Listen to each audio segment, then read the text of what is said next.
किमान 12वी पास होणं आवश्यक आहे। 12वीमध्ये त्याची शाखा कोणती असो, 12वी तो पात्र झालेला असावा, शारीरिकदृष्ट्या निरोगी असावा, म्हणजे त्याचे अवयव पूर्ण काम करणारे असावे। डोळे, हात, पाय, नाक, कान, त्वचा हे सगळे अवयव निरोगी पाहिजे। त्याची उंची पाहिजे, पुरुष असेल तर 165 सेंटीमीटर आणि महिला असेल तर 155 सेंटीमीटर। त्यानंतर त्याचं ते मेजरमेंट घेतल्यानंतर त्याला चेस्ट नंबर दिला जातो। त्यानंतर त्याचे पहिले शारीरिक चाचणी म्हणजे फिजिकल टेस्ट होते। त्याच्यामध्ये 100 मीटर धावणे, 800 मीटर धावणे, गोळाफेक, लांब उडी, उंच उडी आणि पुलअप्स असे वेगवेगळे प्रकार आहेत। शासन दरवर्षी त्यातले काही कमी करते, काही वाढवते जाहिरातीप्रमाणे।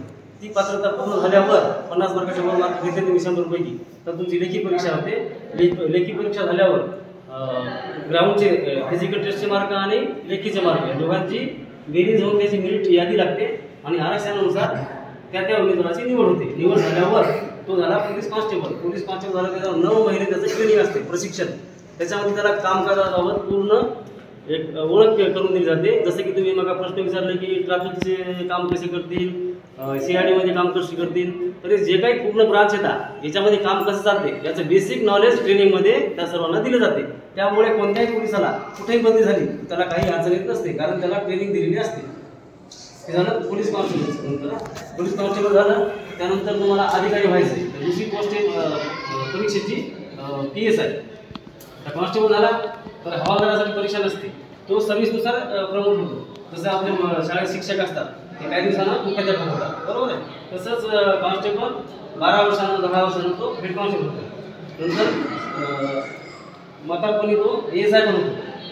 नंतर दुसरी परीक्षा असते PSI ची। PSI ची परीक्षा देण्यासाठी तुम्हाला पदवी पूर्ण करावी लागते, जसे की ग्रॅज्युएशन म्हणजे 12वी नंतर BA, BSc, BCom, engineering, doctor जे काही फील्ड येतात, BSW बरेच ब्रांच येतात। त्यातून तुम्ही डिग्री पूर्ण केल्यावर तुम्हाला महाराष्ट्र लोकसेवा आयोग म्हणजे Maharashtra public service commission MPSC ची परीक्षा देता येते। परीक्षा द्यायला तुमची पात्रता ग्रॅज्युएशन पूर्ण पाहिजे आणि शारीरिक फिटनेस पाहिजे, जसं आता सांगितलं तसं त्याप्रमाणे। त्यानंतर तुमची पूर्वपरीक्षा होते MPSC मार्फत। पूर्वपरीक्षेला तुम्ही पात्र झाले तर मुख्य परीक्षा होते। सुरुवातीला पूर्वपरीक्षेतून मुख्य परीक्षेत घेण्यासाठी एका जागेसाठी 10 विद्यार्थी निवडले जातात। 10 पैकी ग्राउंडला 4 जण बोलतात। 4 पैकी जो जास्त मार्क घेईल, लेखीचे मार्क आणि ग्राउंडचे मार्क या दोघांची बेरीज होऊन मेरिट यादी लागते। त्यानंतर मुलाखत पण होते याची ओळख, आणि त्यानंतर अंतिम निवड होते। मेडिकल झाल्यानंतर त्याचं 1 वर्ष ट्रेनिंग असते नाशिकला। PSIचं ट्रेनिंग सेंटर एकच आहे महाराष्ट्रामध्ये, नाशिकला, महाराष्ट्र पोलीस अकॅडमी त्याचं नाव। आणि कॉन्स्टेबलचं ट्रेनिंग सेंटर 10 ठिकाणी महाराष्ट्रामध्ये। त्याच्यानंतर अजून एक पुढची परीक्षा आहे, तिची पात्रता ग्रॅज्युएशनच आहे। तिला म्हणतात UPSC।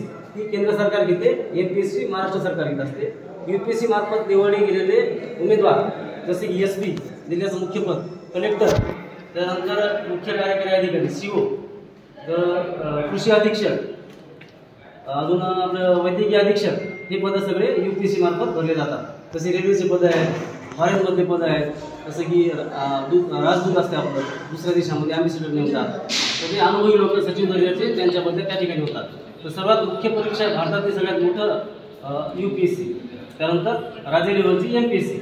MPSC 2 प्रकार आहेत, PSI साठी MPSC आणि राज्यसेवा एक प्रकार आहे। त्याच्यामध्ये तुम्हाला DYSP म्हणजे PSIच्या वरचं पद येतो।